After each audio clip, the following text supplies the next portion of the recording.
Adventist World Radio, the voice of hope. Radio Adventista iraisam pirenena, miaraka amin'ny feo fanantenana.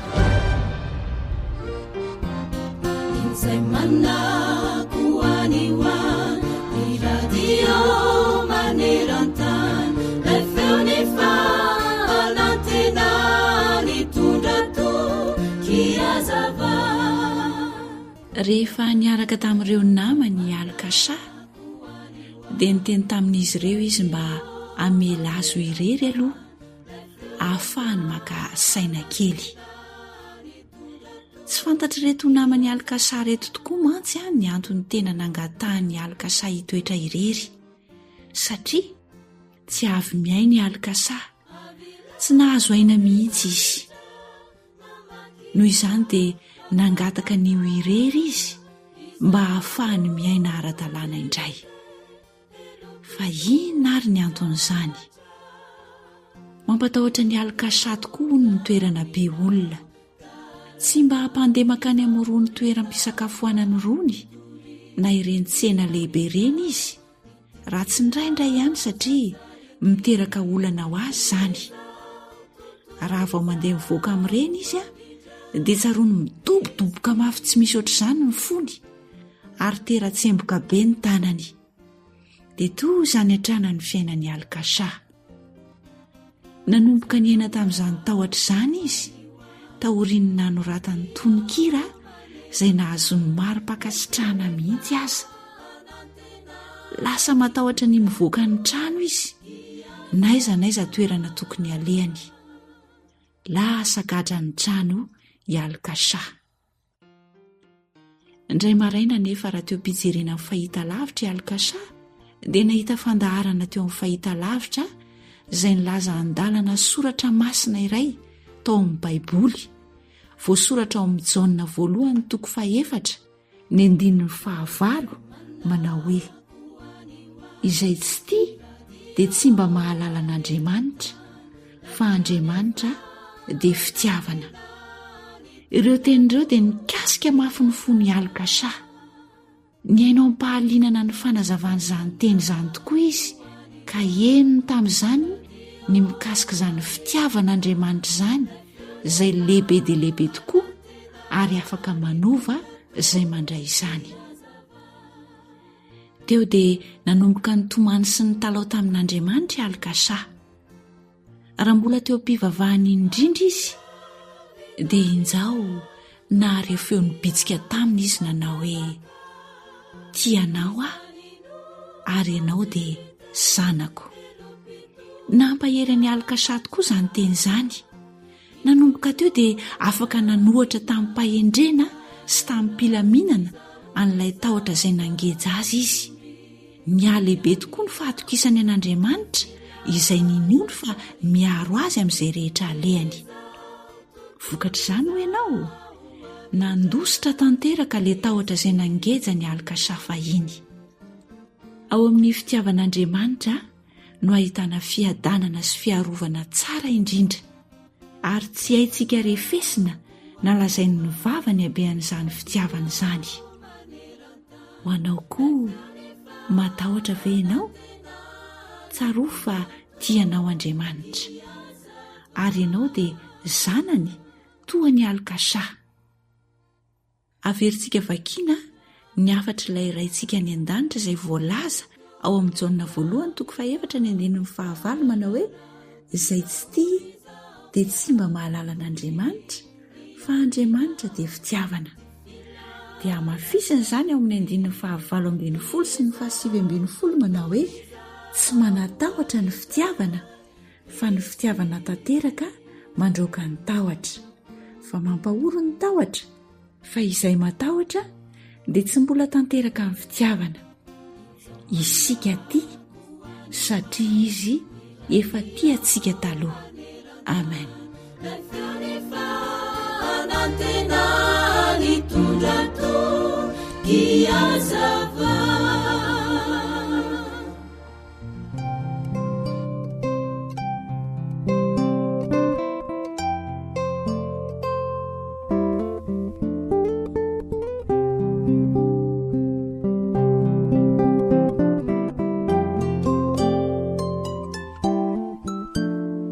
J'étais là le jour où tu es né.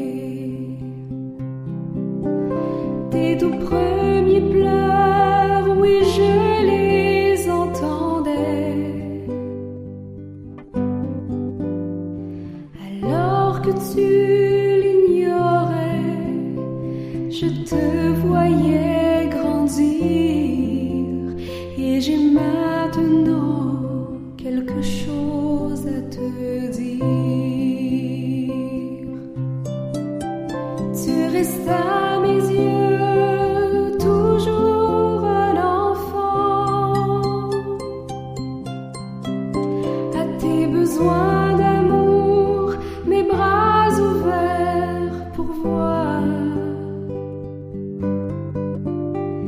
Et même en grandissant, souviens-toi et comprends, tu restes à mes yeux toujours un enfant.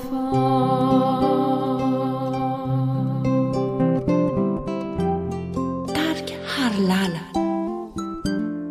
J'étais là dans tes premières prières, et tous tes vœux, je t'entendais les faire. Quand tu venais en pleurant, disant mon Père, j'ai péché, je t'ai reçu et je t'ai relevé. Tu restes à mes yeux toujours un enfant. À tes besoins d'amour, mes bras ouverts pour voir. Et même quand tu seras grand, souviens-toi et comprends, tu restes à mes yeux toujours un enfant. Radio Feo Fanantenana. Tu restes à mes yeux toujours un enfant. À tes besoins d'amour, mes bras ouverts pour voir. Et même si tu es grand, souviens-toi et comprends, tu restes à mes yeux toujours un enfant. Tu restes à mes yeux toujours un enfant.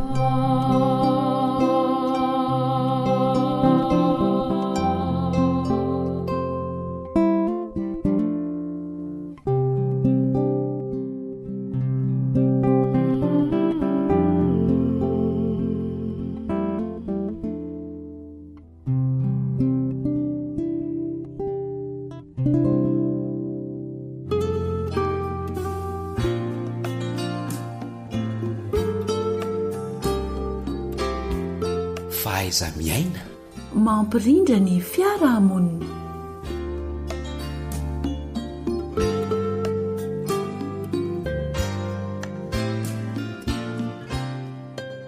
Dia mbola kafaliana mandrakariva no iarabananao piaino a bakafy izao onjapeo zao arindrindra ny mpanaraka izao fandarana zao dia miaraba mirarisoa anao mandrakariva ny namanao Lantor Misa Joely no mitafa aminao a ny namana Samma kosa no eo amin'ny lafiny teknika. Amin'ity anio ity dia iresaka indraytsika ny atao hoe ny fitsarana etiko eo amin'ny tenako.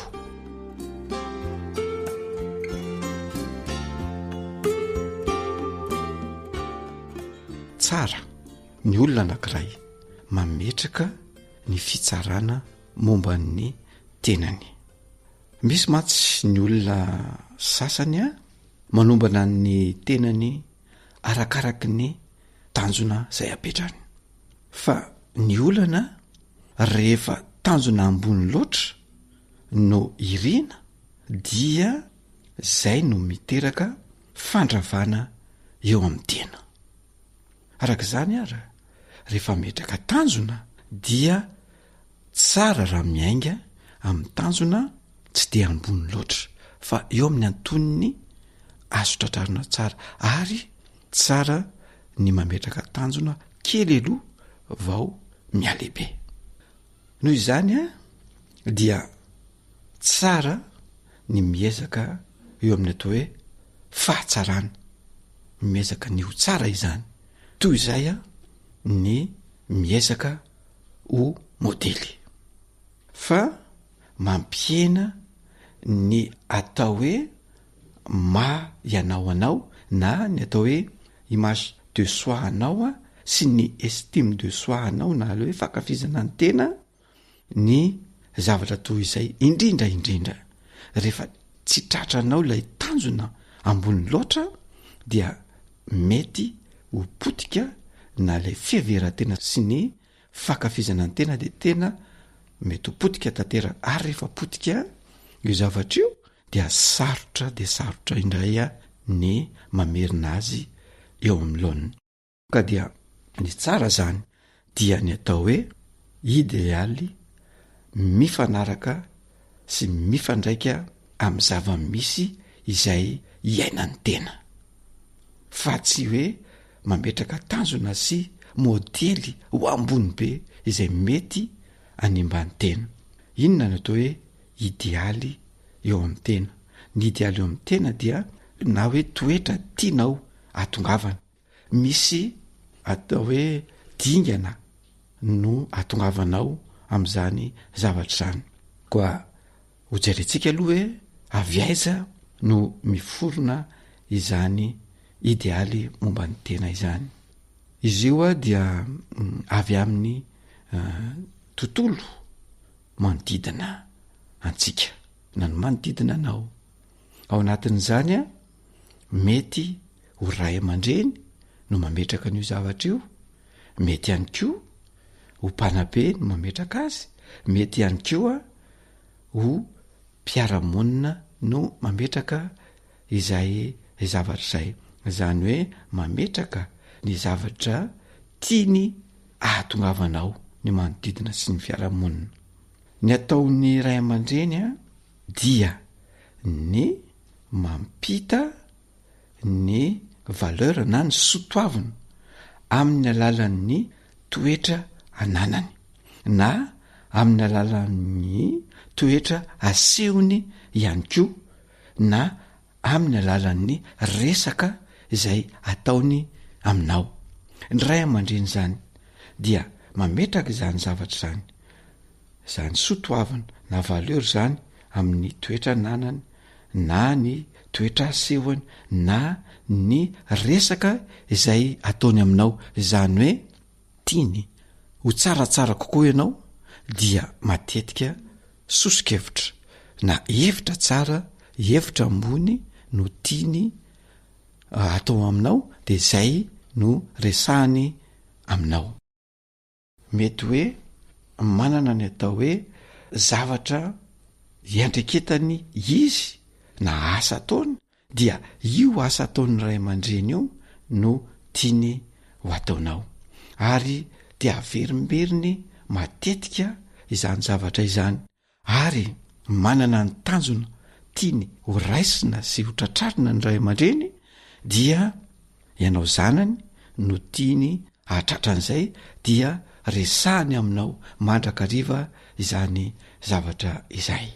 Eo ihany koa nefany dia ianao ny tenanao mihitsy no te atratra sy anatratra n'ilay tanjona, dia eo ianao no miezaka, eo ianao no manao izay atongavana sy atratrarana izay atao hoe idéaly izany.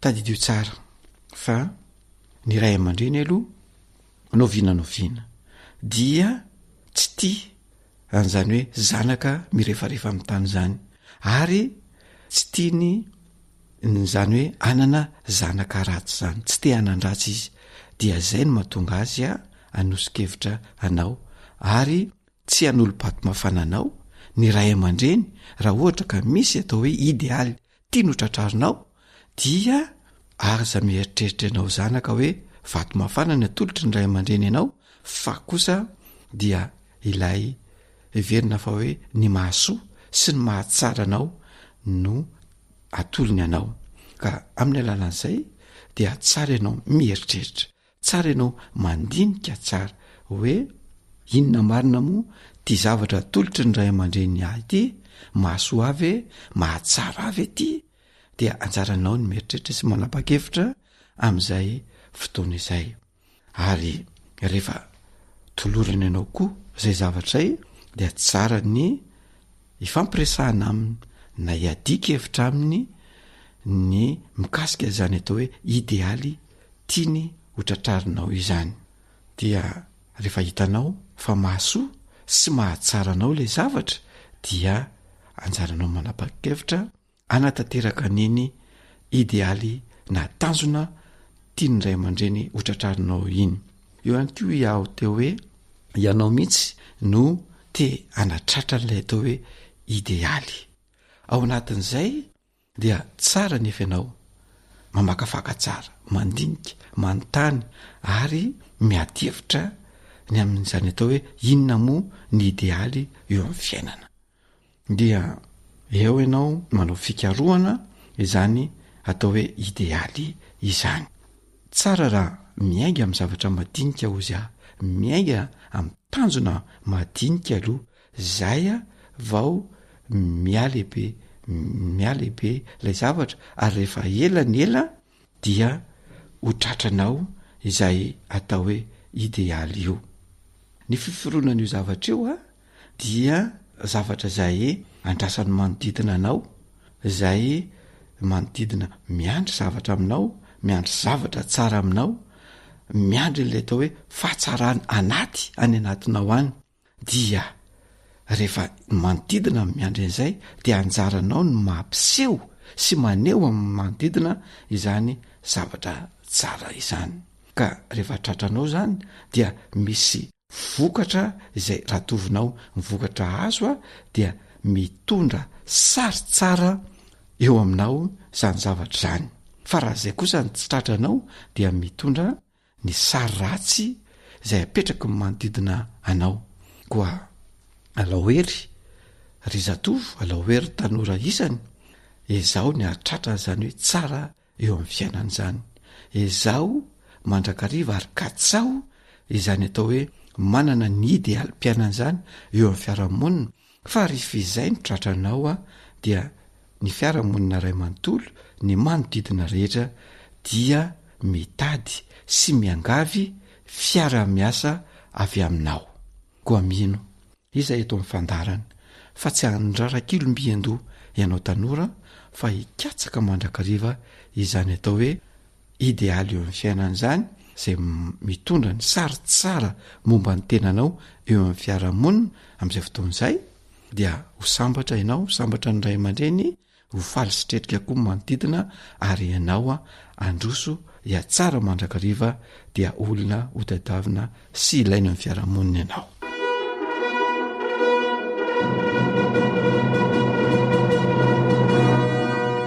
faiza miaina mampilamin-tsaina zay ary no azona tolotra indray tamin'ity androan'ny tia metrahana ny mandra-peona ho amin'ny manaraka indray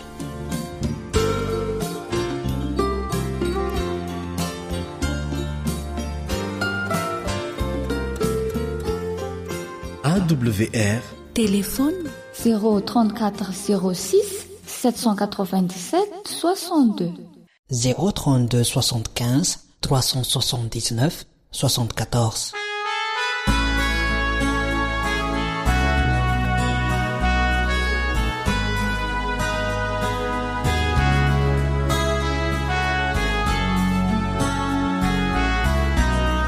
Hasinas Group.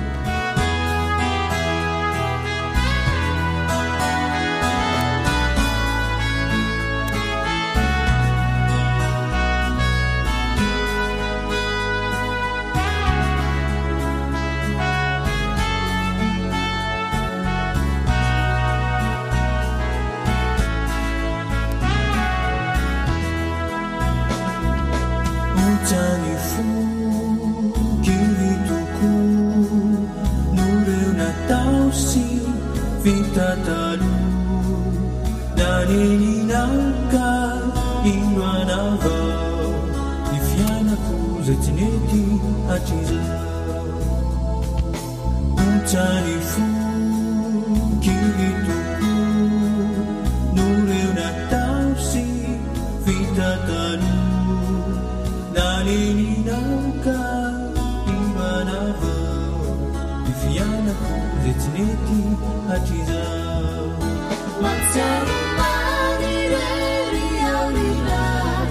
Sashini fiaina kulavitanao kuindruao manatuna kuagikizundrau tetakuna wangatakisana druavilai nibausana kauizai enuni vavakasana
Radio feo fanantenana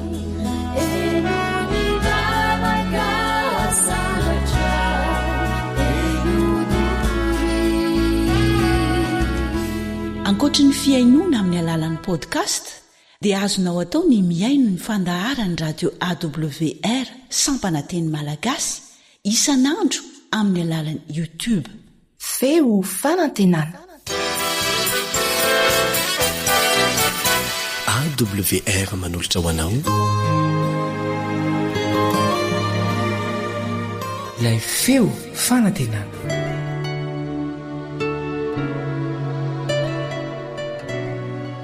ny dia hoeo amin'i Kristy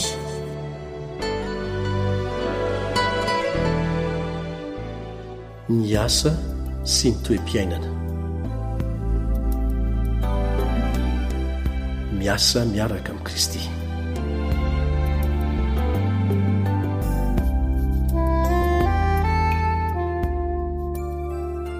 efa naniraka hiasitrana ny torotoro fo izy ary toro fanafahana amin'ny babo sy amoaka ny ao an-tranomaizina ho amin'ny mazava Isaia 40:1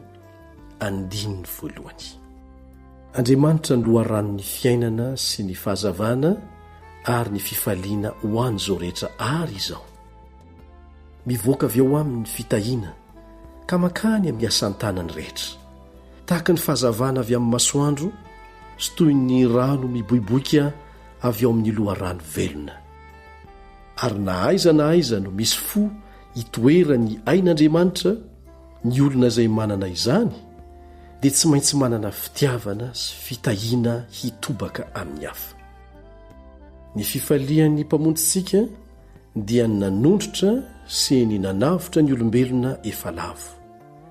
Zany no tsy nandalany ny ainy, fa ny aretany ny azo fijaliana, ka tsy nitandro ny enatra. Zany koa no ilofosany anjely ka anaovan'izay ahasambatra ny hafa. Zany no fifaliany, izay heveriny fofeny fitiavatena ho raharaha mahafabaraka, dia ny fanarenana izay fadiranovana sy ambany noho izy na amin'ny toetra na amin'ny laharam-boninahitra no ataon'ny anjely tsy misy kilema ho tena raharaha. Ny toetry ny fitiavana feno fandavatena izay nanana Kristy no toetra manenika ny lanitra sady tena votoaty ny asambarany.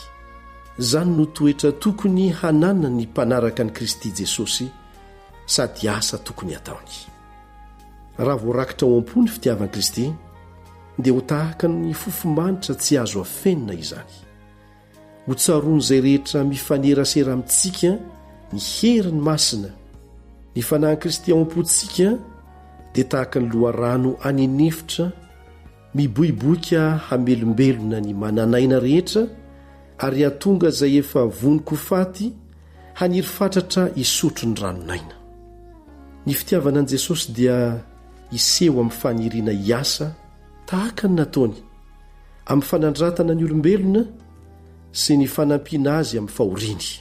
Zany dia hitarika antsika ho tia sy angoraka ary hiara-miory amin'ny zavaboary rehetra izay hiadidiny raintsika any an-danitra. Tsy fiainana ny adana na voatokana ho an'ny tenany samy irery ny fiainan'ny mpamonjy tety ambonin'ny tany, fa nitozo ny asa tamin'ny kafanampo sy tamin'ny mpilozona fatratra izy hamonjy ny olombelona. Hatreo amin'ny finanam-bilona ka hatrany Kalvari dia nandeha tamin'ny lalàny ny fandavantena izy, ka tsy nitady izay hialana amin'ny raharaha sarotra sy ny dia mahasasatra ary ny ahia sy ny asa mahareraka. Hoy izy ao amin'ny Matitoko 20:9-20. Ny zanak'olona tsy tonga mba ho tompoina, fa mba hanompo, ka hanolotra ny ainy ho avotra isolony maro. Izany ny zava-drailoha voalohany indrindra no kendreny tamin'ny fiainany. Ny zavatra sisa rehetra dia fanampiny avokoa. Ny manao ny sitrapon'Andriamanitra sy ny mavita ny asany no haniko hohaniny sy rano sotroiny, tsy mba nisy tao amin'ny raharahany ny hohan'ny tena sy ny fitiavan-tena.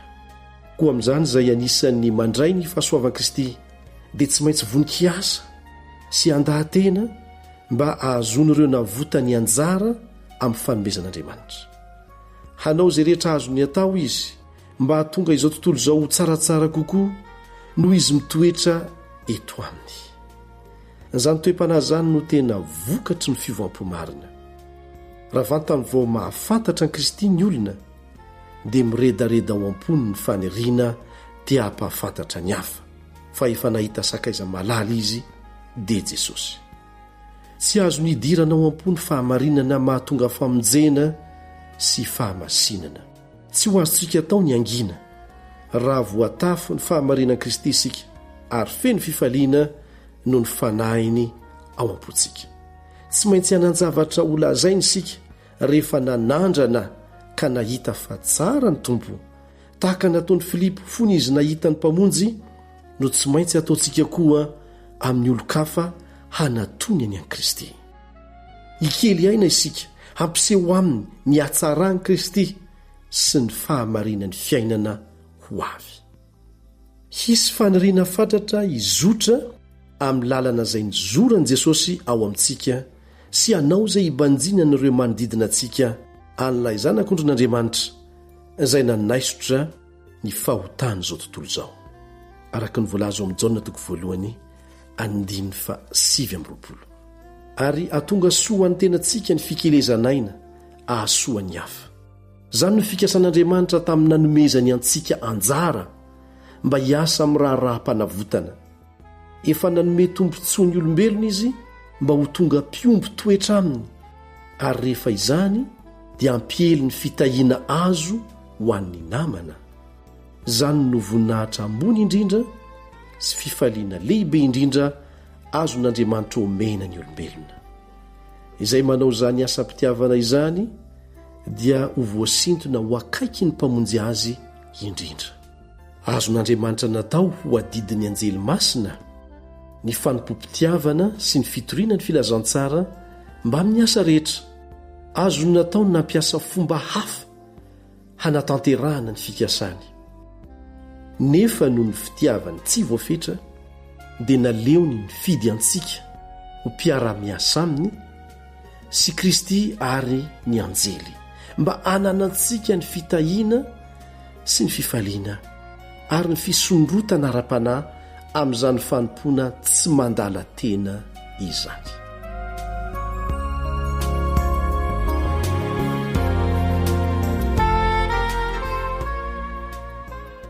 Ho tonga iray fo amin'i Kristy isika amin'ny fiarahantsika miory aminy. Ny asa-pandavatena rehetra amin'ny fanasoavana ny hafa dia manatanjaka ny fanahy miantra ao am-pon'ny mpanome, ka mampikambana azy mafy kokoa amin'ilay mpanavitra izao tontolo izao, izay nanan-karena nefa tonga malahelo noho ny aminareo mba hampanankarena anareo ny alahirony. Hoy ny voalaza amin'ny Korintianina 2:9 ka ny 7. Ary ny anatanterantsika toy izany ny fikasan'Andriamanitra tamin'ny namoronany antsika no any mampahatonga ny fiainana ho fitahiana ho antsika.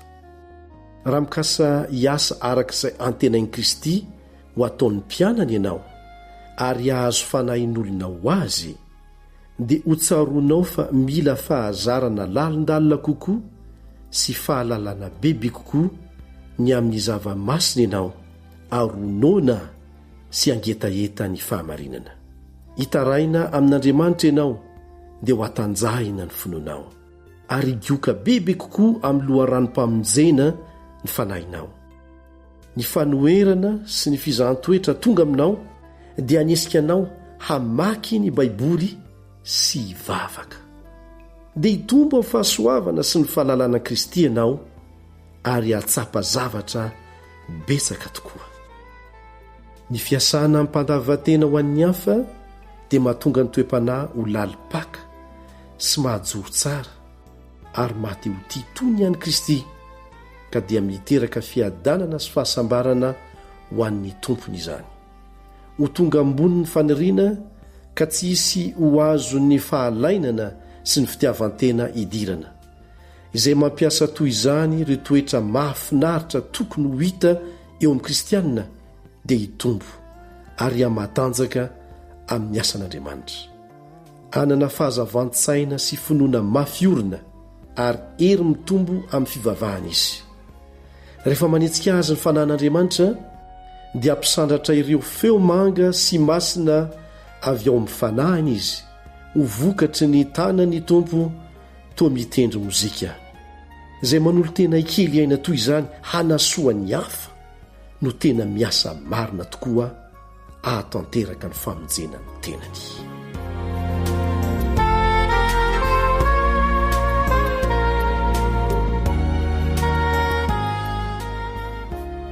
Ny lalatokana hitombona amin'ny fahasoavana dia ny fanaovana ampandavatena ny asa napetraka Kristy amintsika.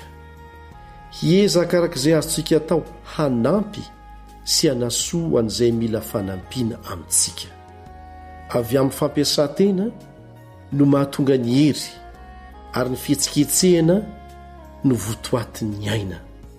Izay olona miezaka ahazo fiainana kristianina satria mandray fitahiana noho ny fahasoavana nefa tsy mety manao na inona ho an'i Kristy dia olona velokihinana fa tsy velokiasa. Mahatonga fiemorana sy fahasimbana mandrakariva izany, na ara-panahy na ara-nofo. Ny olona tsy mety mampiasa ny tongotra aman-tanany dia tsy hanan-kery hoenti mampiasa azy intsony rehefa afaka vetivety foana. Toy izany koa ny kristianina izay tsy mety mampiasa ny hery nomen'Andriamanitra azy, sady tsy hitombo ao amin'ny Kristy izy no very koa ny hery efa nananany. Fiasan'Andriamanitra voatendry ho famonjena ny olombelona ny fiangonan'i Kristy. Ny raharahany dia nitondra ny filazantsara ho an'izao tontolo izao, ary ny kristianina rehetra no iankina ny adidy amin'izany. Izy rehetra isam-batan'olona dia tsy maintsy manatanteraka ny hafatry ny mpamonjy araka ny talentany avy sy arakaraky ny fotoana mety azony araraotina. Mahatonga antsika ho mpitrosa amin'izay rehetra tsy mbola mahalala ny Kristy ny fitiavany izay efa nahampahafantariny antsika. Andriamanitra dia efa nanome antsika fahazavana, tsy ho an'ny tenantsika ihany anefa, fa mba ho atosaka amin'ny hafa koa.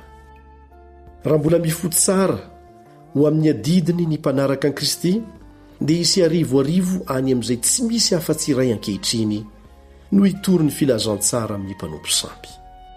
Ary izay rehetra tsy afaka hiasa amin'izany kosa, ny tenany dia anohana amin'ny ananany sy ny fony ary ny fivavahany. Ary isy asa atao amin'ny kafanampo be lavitra ho famonjena fanahin'olona ao amin'ny tany kristiana. Tsy ilaina ny ankanesantsika any amin'ny tany maizina na handao ny fonenantsika hiasa ho an'i Kristy. Ratahiny ao amin'izay hitoerantsika ihany no misy ny adidintsika. Azontsika atao izany ao amin'ny ankonantsika, ao amin'ny fiangonantsika, ary amin'izay mifanerasera sy miara-miasa amintsika.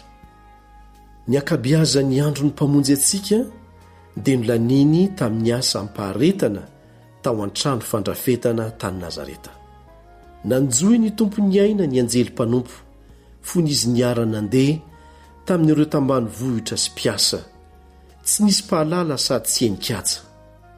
Nahatanteraka tsara ny nanirahana azy izy, raha ny asa teo amin'ilay raharaha ambanimbany nataony, dia toy ny vitany ihany raha nanasitrana ny marary izy, na koa nitsangatsangana teny ambonin'ny alon-drano misamboaravoaran'ny Galili. Koa dia toy izany koa, mahazo miara-mandeha sy miara-miasa amin'i Jesosy ianao, na dia amin'izay raharaha sy toerana ambany indrindra aza. Hoy ny apôstôly Paoly hoe, aoka ny olona rehetra samy toetra amin'Andriamanitra ao amin'izay ny antsoina azy avy. Izany dia voarakitra amin'ny Korintianina 7:7-9. Ny mpivarotra dia mahazo mampandroso ny raharahany amin'izay tokony hahabe voninahitra ny tompony noho ny fananany toetra mahatoky. Raha tena mpanaraka an'i Kristy tokoa izy, dia hitondra eny amin'izay rehetra ataony ny mahampivavaka azy, ary haneho amin'ny olona rehetra ny fanahin'i Kristy. Ny mpiasa dia mety ho tonga solotena mazoto sady matoky ho an'ilay nahatanteraka ny adidy ambany indrindra tany ankavoanan'ny Galili. Tokony hiasa izay rehetra manonona ny anaran'i Kristy, ka ny fahitan'ny olona ny asa ataony no ahatarika azy ankalaza an'ilay mpamorona sady mpanavitra azy. Maro ny olona mialatsiny noho ny tsy nanolorany ny talentany hoentina manompo an'i Kristy, satria tsy mba toy ny olona sasany izay manana tompontsoa betsaka sy talenta mamirapiratra ho misy. Efa ela nanjakana izany hevitra izany, fa izay manana talenta be ihany no ilaina hanolotra ny fahaizany hoenti manompo an'Andriamanitra. Ataony maro fa ny talenta dia omena ny antokon'olona voafidy ihany, fa ny sasany kosa dia avahana, satria tsy voantso ho anana anjara amin'ny asa na amin'ny valisoa izy. Nefa tsy izany no aseho eto amin'ity fanoharana ity. Rehefa natsoy ny tompo-trano ny mpanompony, dia samy nomeny ny anjara raharahany avy izy. Na dia ny adidy ambany indrindra aza, dia ho azontsika efaina tahaka ny hoan'ny tompo. Araka ny voalaza amin'ny Kolosiana 4:7-7. Raha manam-pitiavana isika. Raha ho ampony fitiavana an'Andriamanitra, dia iseho amin'ny toe-piainana izany hanodidina antsika ny handry Kristy ka atonga fanandratana sy fitahiana ny hery miasa mangina avy ao amintsika. Tsy tokony hiandry fotoana lehibe na hanantena fahaizana miompampana ianao vao andeha hiasa ao an'Andriamanitra. Tsy tokony ho eritreretina akory ny amin'izay hieveran'izao tontolo izao anao. Raha ny toe-piainanao andavanandro no vavolombelon'ny fahadiovana sy ny fahamarinan'ny finoanao ary fantatry ny olona fa tena soa azo tokoa ianao dia tsy ho foana tsy akory ny fikelezanao aina. Na dia izay ambany sy mahatra indrindra ny mpianatr' Jesosy aza dia mety ho fitahiana ho an'ny hafa. Angamba tsy fantany fa manao asa soa lehibe izy nefa no ny heriny tsy ampoizina dia indro izy manomboka mandefa alon-dranom-pitahiana izay mihitatra sy mialalina ary ny vokatsoa angamba dia tsy ho fantany akory ambara-pahatonga ny andro fahamaliana amin'ny farany. Tsy tsarony sa tsy fantany fa manao zava-dehibe izy. Tsy ilaina akory ny ovizana sy anahany amin'izay vokatra ho azo. Tsy maintsy mandroso fotsiny ampahanginana isika. Hanao ampahamarinana ny asa voatendrin'Andriamanitra ary dia tsy ho foana ny fahavelomantsika eto ambonin'ny tany. Ny fanahinao amin'izay dia hitombo lalandava ho tahaka ny Kristy.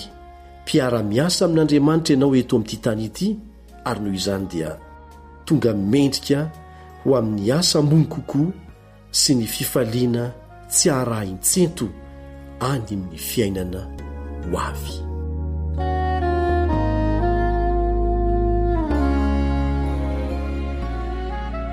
Raha ao amin'ny Baiboly dia ekeko, fa raha tsy ao amin'ny Baiboly kosa dia tsy natao ho azy zany.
Tuni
radio feo fanantenana.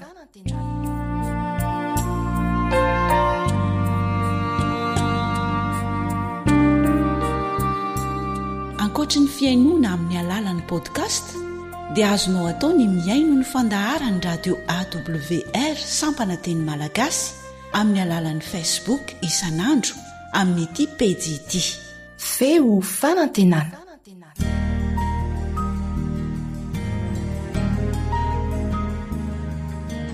Faniteninao no fahamarinana. Taridalana manokana fianarana baiboly avoaka ny fiangonana advantista maneran-tany. Iarahanao amin'ny radio feo fanantenana. Mbola miaraka aminao hatrany amin'izao fiarah-mianatrao ny namanao Elion Andriamitansoa. Ny amin'ny asa fitoriana nataony Noa no ifantoan'ny fiarahantsika mianatra amin'ny anio ity. Ny anarantsika teto mantsy fa mazava ny teny nataon'i Jesosy fa tahaka ny tamin'ny andron'ny Noa dia tahaka n'izany koa fotoana iaviany zanak'olona, iaviany Jesosy zany. Ho tampoka zany ilay izy, ho tampoka dia mila miomana isika.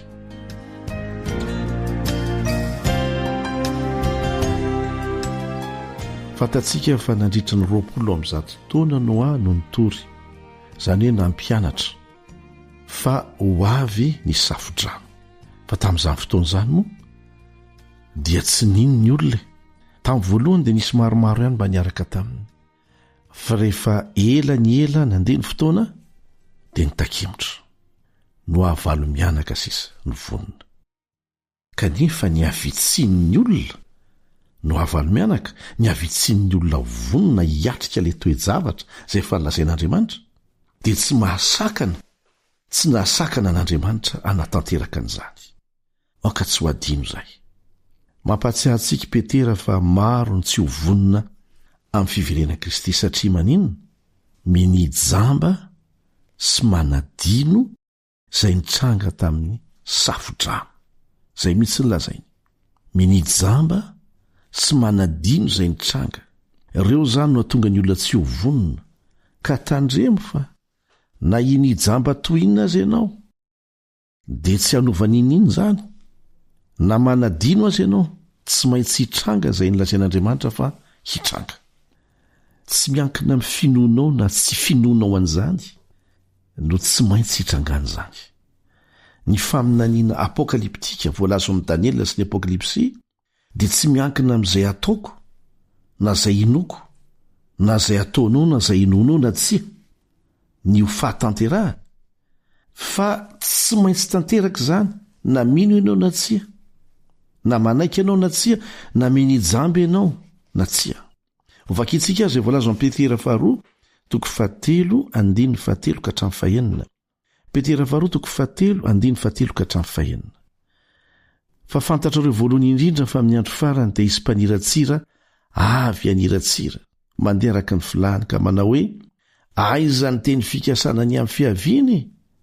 Zany hoe toy ny miteny zany zareo hoe aiza koa ilay Jesosy lazaina fa ho avy to mbola tsy avy foana. Dia toy izany hoe fatrizay no dinondrazana mandry dia maharitra tsy miova ny zavatra rehetra. Marina tokoa ve zany? Tsy marina zany fa zay mampaniratsira azy. Hatramin'ny nanaovana an'izao tontolo izao aza honya tsy miova ny zavatra rehetra. Lainga foronina zany. 5 fa minijamba ireo. Ahoana hoe minijamba ireo ka tsy malala fa nisy hatramin'ny elan'ny lanitra, nisy tany koa izay niseho avy tamin'ny rano, sady rano nanaovana azy tamin'ny tenin'Andriamanitra. Ary rano koa no nandravana izao tontolo izao taloha tamin'ny nanasaforany azy tamin'ny safodrano zany. Dia tsy pio tsara ireo antony roa tsy nahavonina ny olona maro ireo, minijamba, manadino ny lasa zavatra nitranga tamin'ny safodrano.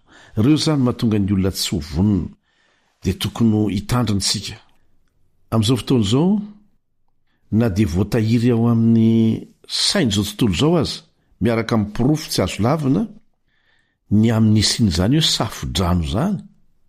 Ary magaga fa tantarainao amin'ny kolotsaina maro maneran-tany mihitsy ingeny amin'ny safodrano zay nandravana zao tontolo zao manomboka amin'ireo grika fahiny ka tramindry maya rendretr'ireny dia samy tantara fa nisy tokoa zany dia anisan'ny esoina indrindra koa zany efany am'ireo tantara ao am' baiboly ny tantarany Noa esoina izany zay le hoe mini mandah mini jamba kanefa verina ihany fa nahinina ho atao azy zany dia tsy hanova nininina amin'ny planin'Andriamanitra aoka zava izay fa miankina amin'ny safidinao ny ho avinao dia ahelindray le izy fa angano zany na dia efa voasoratra mazava amin'ny tenin'Andriamanitra aza resahana foana ny amin'ny télévision amin'ny documentaire miaraka amin'ny porofo mazava ara-tsientifika ny arkéolojia dia ninina lavina satria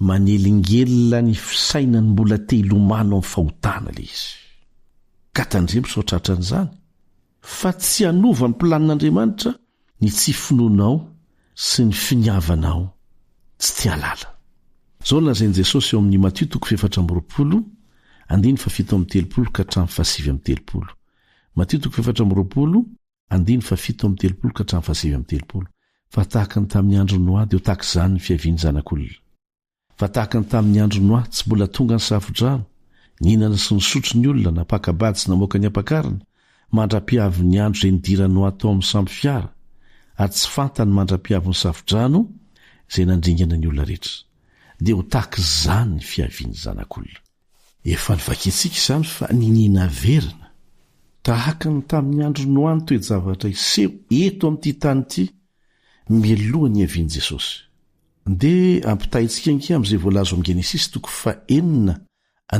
ka hatramin'ny 9 zany le toe-javatra nitranga mihitsy tamin'ny andro Noa Genesis 4:1 ka hatramin'ny 9 raha voa niamaro ny olona tambonin'ny tany ka teraka zazavavy maro dia hitany zanak'Andriamanitra fa tsara tareny zanakavavy olona ka dia nifidy vady ho azy tamin'izy rehetra arak'izay tiany izy ary hoy Jehova tsy mba hanapaka mandrakarivo amin'ny olona ny fanahiko fa mifaniavany dia nofo izy nefa ho 20 taona ny androny i Nefilima nitoetra tambonin'ny tany tamin'izany andro zany sy tahorinan'izany koa raha nivady tamin'ny zanakavavy olona ny zanak'Andriamanitra ka niterahany ireo n'ilay olona mahery hatr'Israely izay dia ny lehilahy manan-daza manamarika manokana ny farandro zany ny resaka fanabadiana izay tia no vadiny tsy zany ve ny zavatra hitantsika koa amin'izao fotoana izao 5 ary hitan'i Jehova fa be ny faratsian'ny olona tambonin'ny tany ka izay fisainany rehetra avy amin'ny fony dia ratsy ihany mandritry ny andro zany ny vokany 9 ary Jehova nanenina noho ny nanaovan'ny olona tambonin'ny tany ka nalahelo ny fony dia hoy Jehova ary ingako tsy ambonin'ny tany ny olona izay niforoniko hatramin'ny olona ka hatramin'ny biby fiompy sy ny biby mandady na mikisaka mba mivoromanidina fa manenina aho noho ny nanaovako azy fa Noa kosa nahita fity teo mason'i Jehova mario tsara ny fitondrantenan'ny olona ny faharatsiny mialohan'ny safodrano raha miteny ny baiboly hoe ho tahaka an'izany koa ny tranga mialohan'ny hiaviany Jesosy dia iarahantsika mahita tahaka ny tafika andrefa tanàna ny faratsy toetra ny olona amin'izao fotoana izao fa na dia vitsy aza zany Noa valo-mianak'izany dia tsy nanafoana mihitsy ny fampiaran'Andriamanitra izay efa nolazainy meloa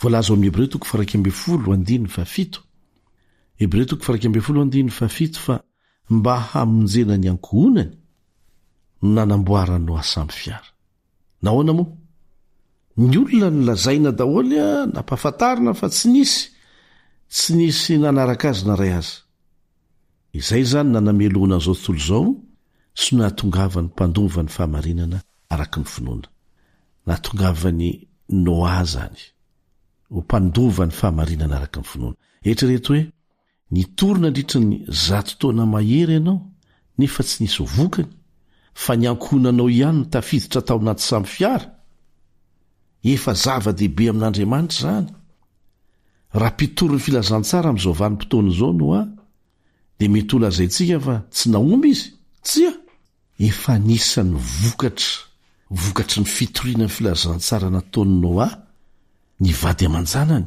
ary zany aza ny tokony vokatra voalohany.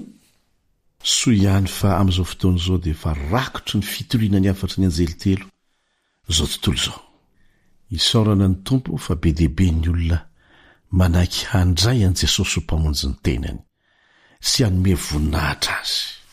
Ny zava-niseho teo amin'ny fiainan'ny Noa valo-mianaka dia mampianatra antsika lesona lehibe mihitsy. Fa nanandritra ny 20 taona aza Noa no nitory dia ireo ny vokatra azo kanefa efa zava-dehibe indrindra amin'i Jehova ireo. Avy amin'ireo zao mantsy ny taranak'olombelona rehetra misy amin'izao fotoana izao. Azakivy rehefa mitory ny filazantsara ka ny ao an-trano ihany sisany namaly ny antso na olona vitsy dia vitsy fa zavatra efa nitranga izany. Zava-dehibe dia voavonjy ianao sy ny ankonanao sy ireo olona izay nanaiky an' Jesosy ho mpamonjy azy ary na vitsy tohinina aza dia zao ny voalazan'ny tenin'Andriamanitra hoe aza matahotra ry ondro vitsy fefa sitraky ny rainareo ny anomenareo ny fanjakana. Ka tsy miankina amin'ny isa ny fahafahan'Andriamanitra manatanteraka ny sitrapony, manatanteraka ny teny fikasana izay nataony tsy miankina amin'ny isa ka aoka tsy ho kivina anankina ny fahombiazana amin'izany. Fa rehefa momba an'Andriamanitra na dia olona vitsy aza dia arovan'Andriamanitra tsy maintsy ho tanterahany ny teny fikasany. Amen.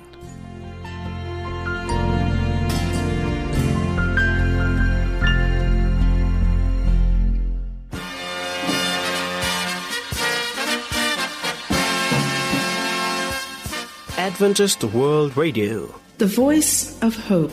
Radio feo fanantenana. Narahanao teo ny fandaharana no vokariny ny feo fanantenana amin'ny teny malagasy izay azonao averina sy alaina maimaimpoana amin'ny alalan'ny YouTube, Facebook, feo fanantenana. Mirary 420 ora finaritra ho anao ny AWR